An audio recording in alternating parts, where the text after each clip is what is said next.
Yeah, I looked at my other videos that I've done recently since I've got some time in life and I'm kind of a video kick.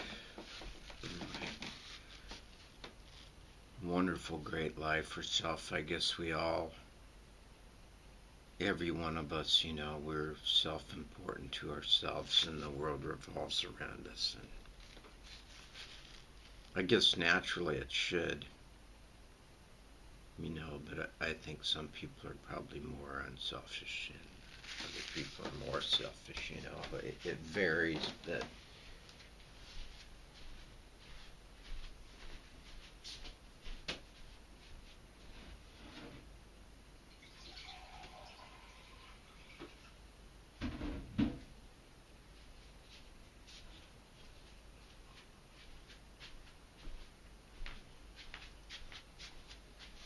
I guess on the selfish meter, um,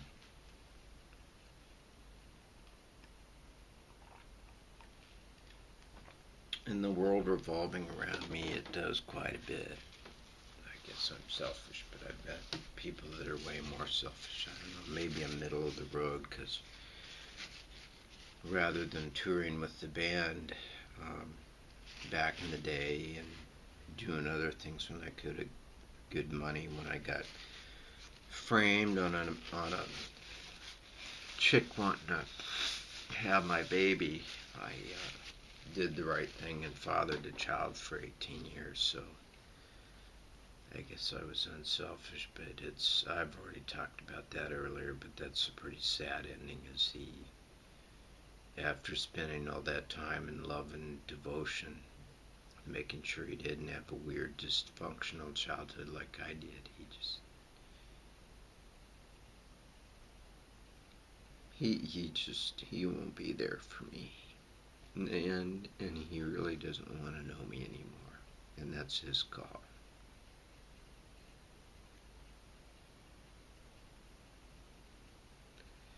I never drank around him that much. I mean, I maybe abandoned him because I've struggled with drugs and alcohol, so I probably abandoned him quite a bit. But I never got into blaming him for stuff and all that much. I struggled with him when he was younger at about 7 because his ADD or ADHD was getting pretty bad. And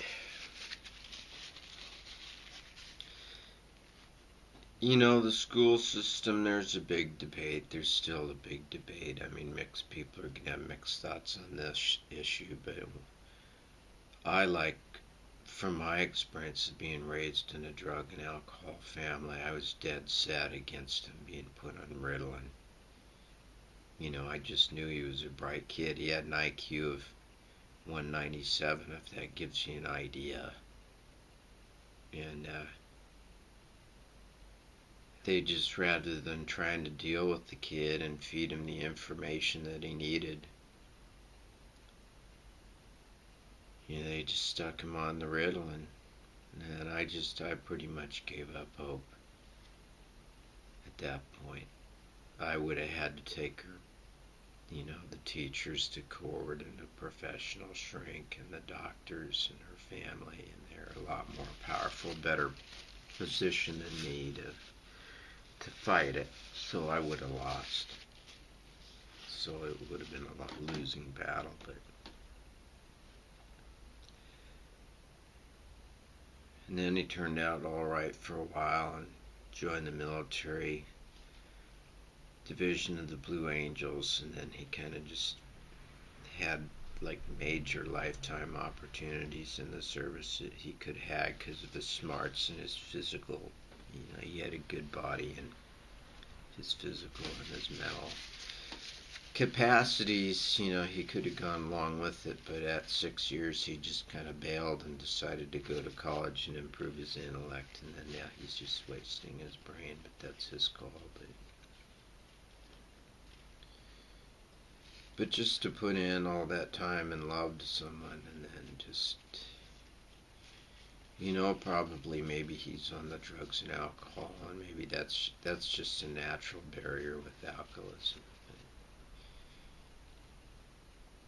I just have the feeling that I put 18 years into him and worked my ass off paying child support. And now when I get old and sick, which is going to happen, I've had cancer for a long time. I could do another show about that, but it's gone now for 5 years. But he won't be there.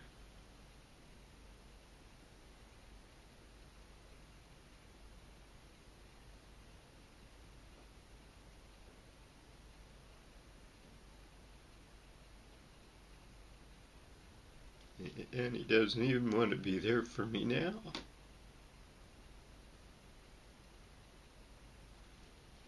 I flew all the way to the frickin' States to go visit him,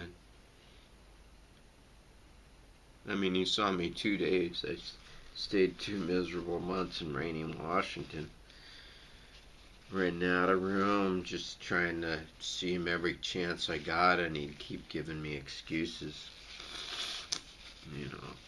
And then after 2 months, I finally just hung it up. Then the biological mom of the child didn't even want to meet me once. And I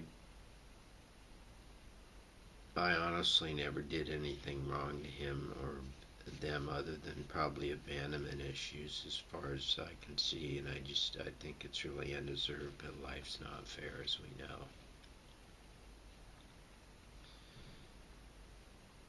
So I'm trying to figure where I want to go with this one. Maybe since that's kind of on the topic, as foreigners living in Japan,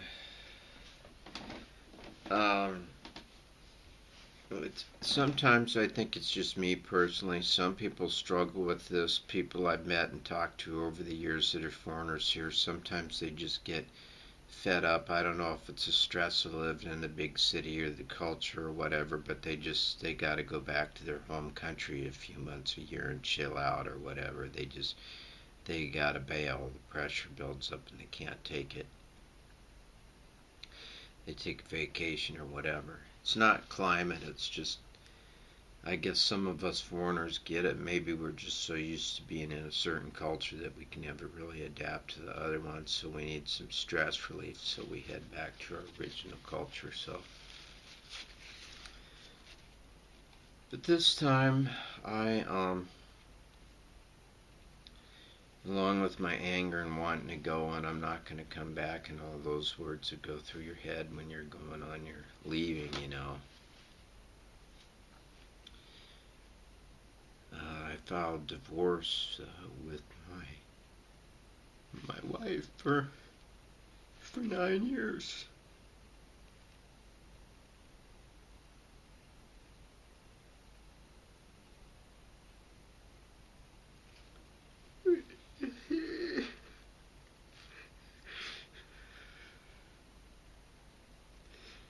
So long as I've ever been with any woman, ever. And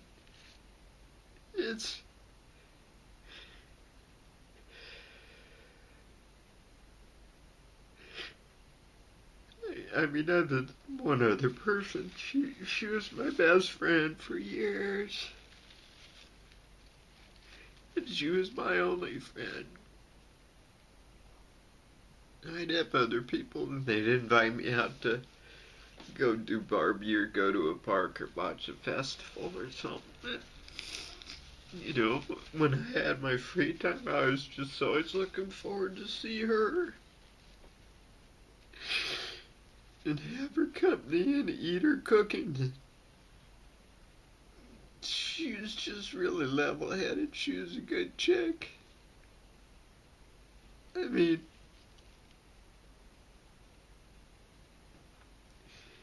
Compared to probably every woman that I've ever dated in my life, I'd say she was probably the most compatible, other than maybe the first one I was going to marry, but she got killed by a drunk driver, so that got finished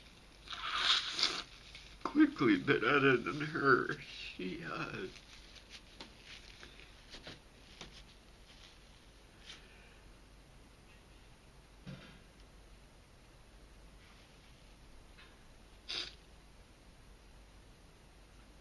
so the weird part about this is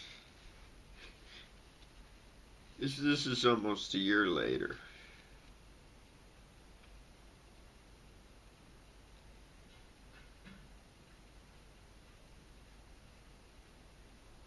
See, I went to the States, like I said, on my angry tirade, and I'm never going to come back to Japan, and I basically just filed the papers. And I remember we were in Koto Ward office, and we were both crying, and we were just filling out the papers, and we didn't have any kids together, and it was a no. We didn't want anything from each other other than really anything, but I was so angry to get out I didn't fully think it out, but that's another story. But I really didn't. I just wanted out. I just signed the papers, and we were both crying in the ward office. And I sold up all of our furniture and all of our material possessions we accumulated after 9 years of marriage. Refrigerator, she had that like, I don't know, God, I think 10 years before she even met me. That thing was like indestructible. It seemed like it would never stop. And for Japan, I forget how many liters it is, but it's like a huge refrigerator for Japan. It's like an American-sized refrigerator we had. And that thing just wasn't, no problems there selling that, and then got way less money than she wanted for it, and I'm sure she wanted to take it to her parents' house, but they would, for some reason, she'd been in relationships before, and they didn't want to let her bring stuff back this time. Maybe they'd had it with her coming back home, so bring the refrigerator back, and then the washer was, it was a piece of crap. It was one of those HEI, save the detergent, save the water type of washers. It cost about $4 or $5 grand. I mean, she bought it as a special wedding present. I think her mom and her went in on it. I don't know, but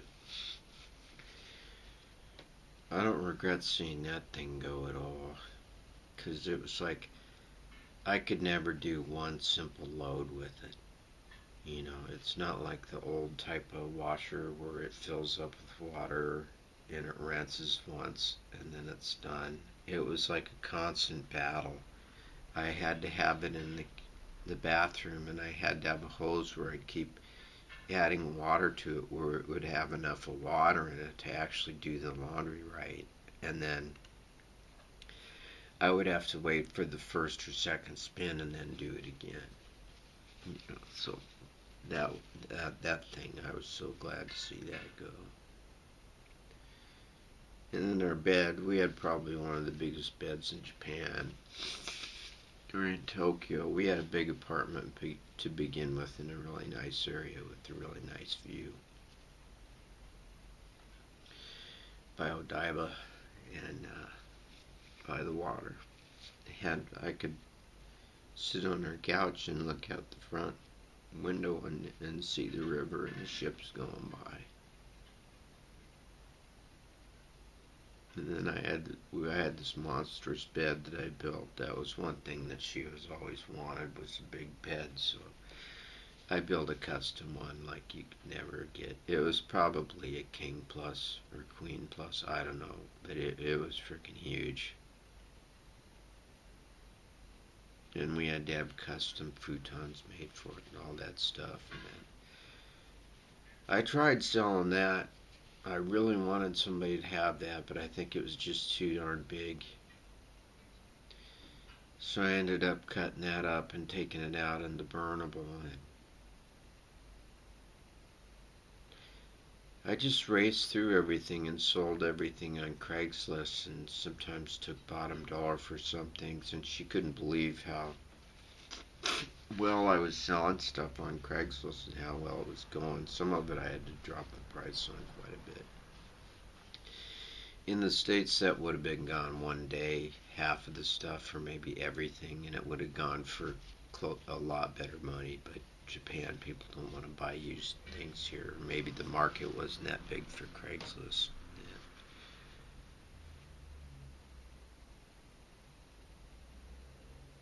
So I just fly, and then we keep Skyping occasionally, and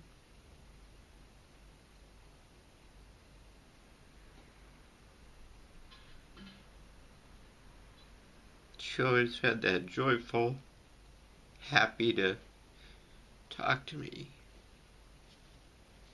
person that she was. Like a person that's happy to see her pet dog or something.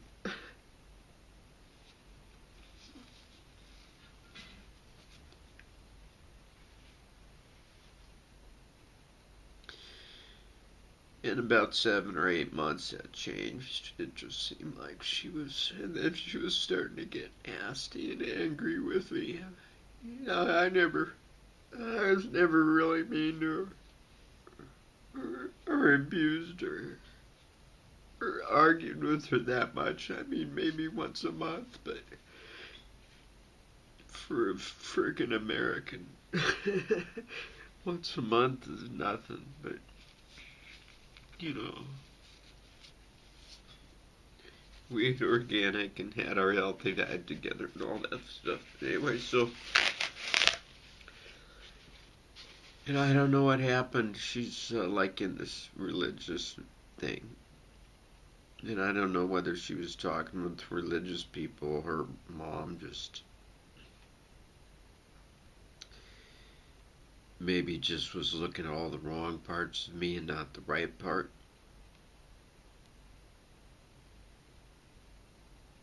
That a Japanese traditional mom would do. I don't know what happened. It's not like she just instantly met some other guy, which I have no control over. I mean, I filed the paperwork, and it would be pretty weird if I thought I did have control over it, because it was a mutual deal. But so she's Skyping me, and one of the last times she Skyped, she could tell I looked like I was on chemo. I just looked beat up really bad. I mean, she said I looked the worst than she'd ever seen me from any of my trips back from the States. She could just tell that I looked like that. I had piss beaten out of me, and I did. So I came back here, and I'm recovering now from all of that stuff. All the family meeting and all that stuff I did there was primarily just meet family type of vacation, and maybe decide whether I want to live in the States or not. You know, that was always on the burner too. But I don't really want to live in the States anymore. Just the medical, and there's other things going on that I'm not really happy with. And I have permanent residency here, so I'll probably stick it out here. But I didn't study the language. She kind of had me in a little shell, you know, and then I declined friendships outside of the marriage, which is semi kind of normal, but it put me in a big language blank spot. And then when I ran into trouble with the Japanese or the kanjis on the paperwork, you know, she'd fill it out or go to the doctors and all that stuff. And so I'm just like this lonely, friendless person alone in a foreign country.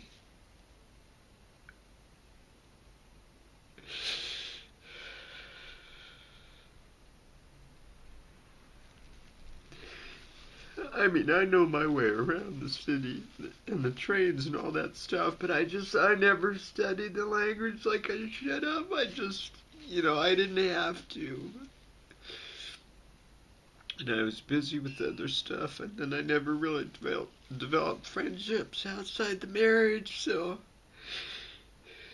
And all my friends overseas in the States, it's like when you're living overseas, they eventually, they don't, a lot of them are too lazy to Skype and email or whatever. They don't see any point in having a long distance relationship with somebody unless they're in Hawaii or somewhere. Japan isn't always an attractive first choice on the vacation menu, so I've invited people here, friends over the years, to come, and none of them have.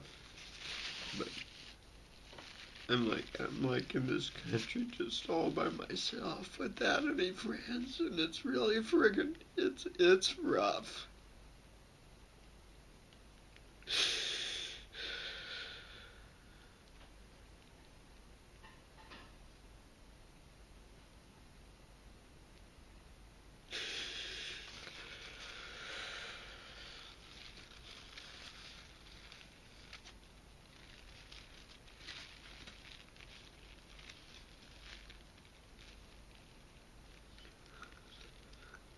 She helped me get going here, but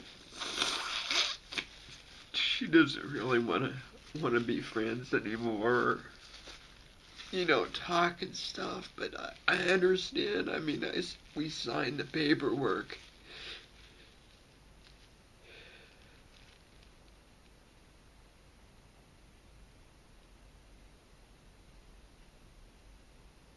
It's almost like she thinks it's a freak, and I think what it is that thinks I'm a freak. And then I had to kind of just try and piece it together. When I was so busy with family and people in the States, and doing all of that, I never really had time to grieve the marriage.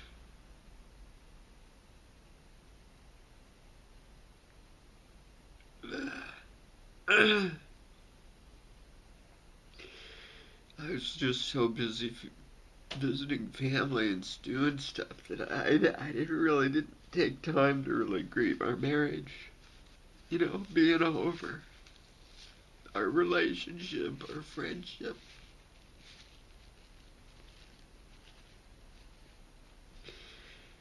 And she did, or has,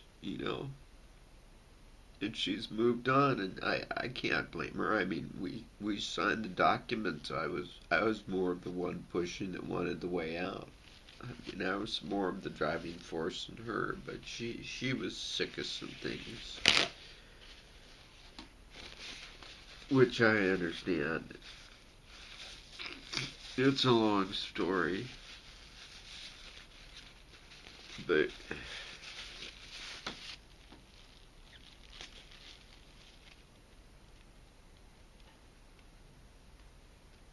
so I'm just waiting to see how things go here for a while. And I really, within the next couple of months, I don't know which way the fate of my life will go.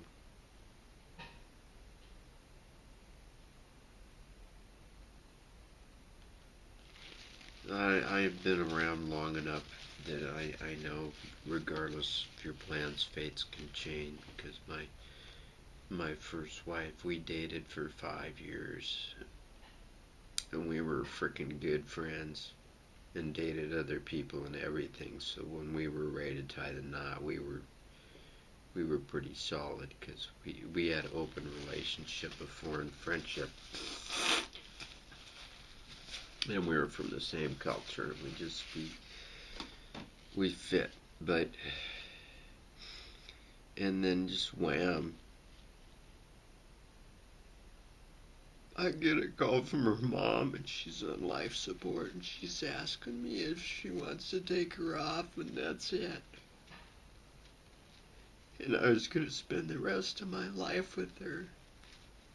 And I was seriously, really serious about her. So I know, regardless of from that, I wanted to commit suicide for a year after that. I didn't even want to freaking live.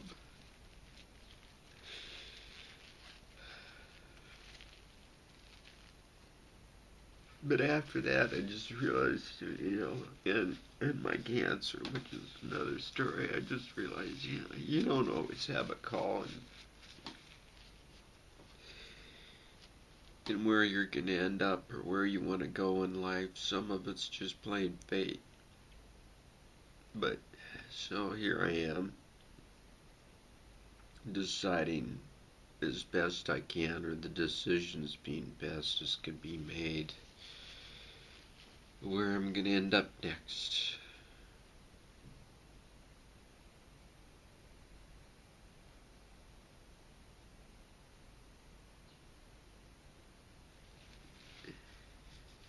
I guess it's kind of scary and exciting, but I'm starting to exercise a little bit, so that's helping with the depression. I'm like major depressed because I didn't exercise, and that's something I've done my whole life, almost religiously, other than when I had sports injuries or injuries. But so that's helping. But she doesn't even really want to be my friend.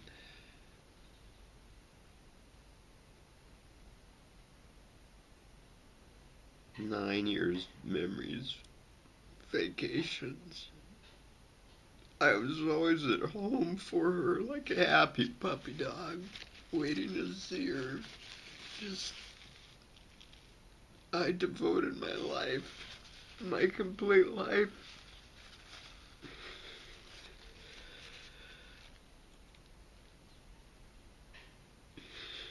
in every way, shape, and form. I mean, I haven't compromised on issues that most males won't. Just to stay married to her. Most guys will just go cheat to fix the problem, but I'd done that before and I didn't want to in the marriage.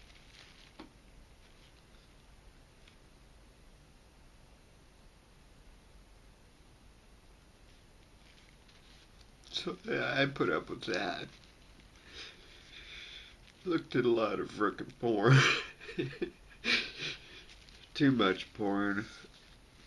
Way too much. I think I need to unwarp myself there.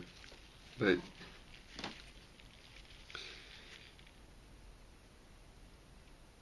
yeah, I've warped myself with porn. There's no doubt. When I was younger, I used to be a pretty good stud. And I'm just in survival mode now. I'm not even thinking about getting laid, or my sex drive is like almost zip. I'm not really thinking about meeting another mate. I'm just thinking about food on the next table and what table it's going to be on. In a country where I can't speak to 99% of the population. And I gotta decide, if I'm gonna stick here and learn the language and get on with it here, or go to another English-speaking country that I want to live in. That the weather doesn't suck, that it's not freezing half the year, and that cuts out quite a few country options there. But I guess the weird and hurtful part is it's like almost a year after the marriage, and I'm grieving it now. And it's just because I was too damn busy visiting family overseas, and I didn't have a chance to really grieve it. So it's hitting pretty hard. But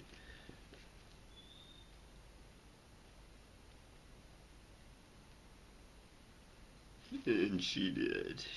She was already, moved on emotionally.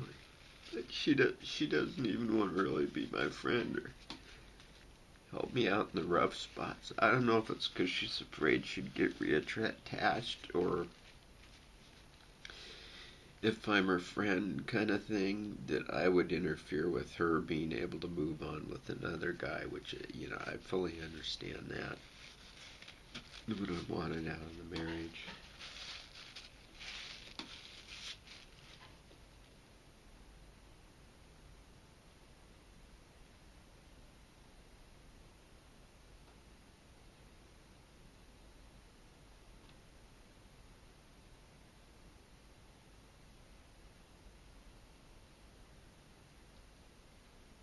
I mean, she's reacting into a way almost like I'm some kind of stalker or something, which is really odd because I just want to be her friend. But see, she moved on and grieved, and I didn't. I'm grieving now.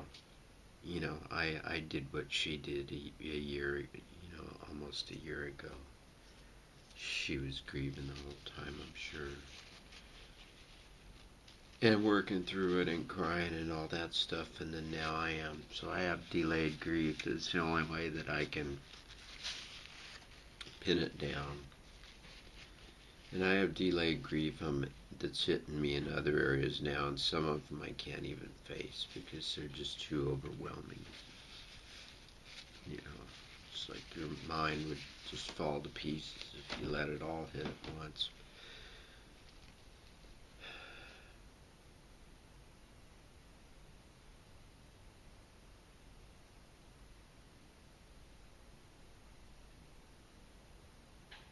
But I would still like to have an occasional eat with her a little bit and a little chat to kind of wind up what we didn't do when I left. But I don't know.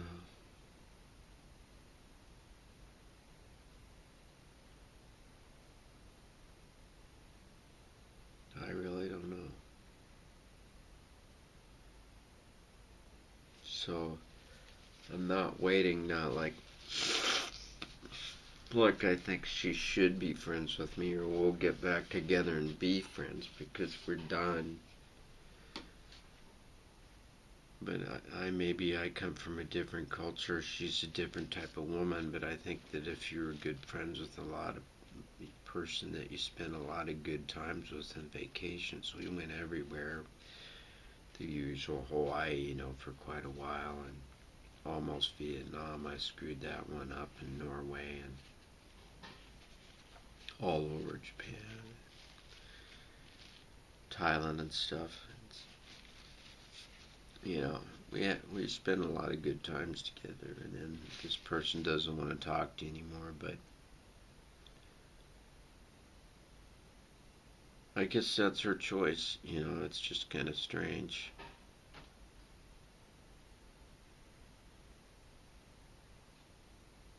But then maybe she wouldn't want to, all of a sudden find that I've found somebody else and have to deal with that pain and see that. So maybe she's protecting herself in that way, but I don't know, we'll see. But I mean, if she doesn't want to be friends or whatever, I have to accept it and develop friends, and I have to decide if I want to stay here or not, and then I have to see if she'll at least enable me to function a little bit better than I can right now at my skill level of the language. Like I said, I can get around. I mean, the train systems and all that stuff is no problem, but other things require somebody that's a native for various reasons.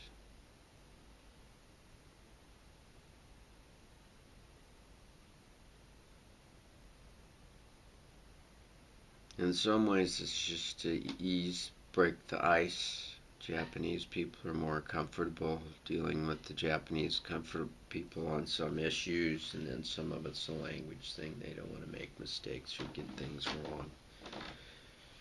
So I don't know, but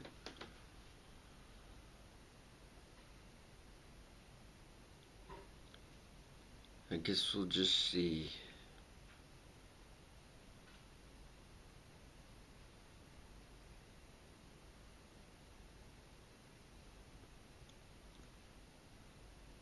But at least I figured it out that, I'm wondering, why am I having these strong feelings? We've been apart so long and she doesn't have them anymore. And it's like she got to grieve, she moved on. But then I was so busy I didn't really get to grieve, so I'm dealing with that now. I guess that's kind of where I'm at.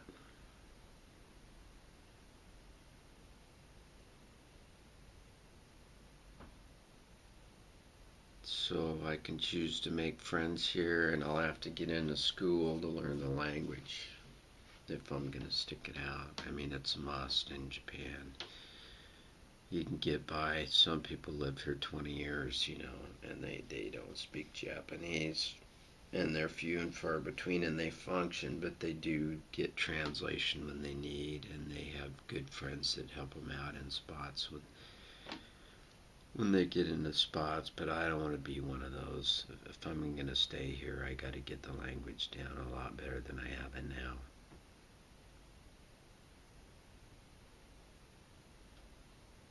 So that'll be a full-time job for a while. So that's about it. I don't know what I'll call this. Grieving a former marriage or something.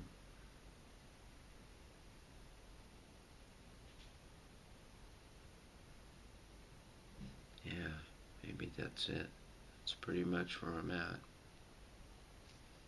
So, over and out.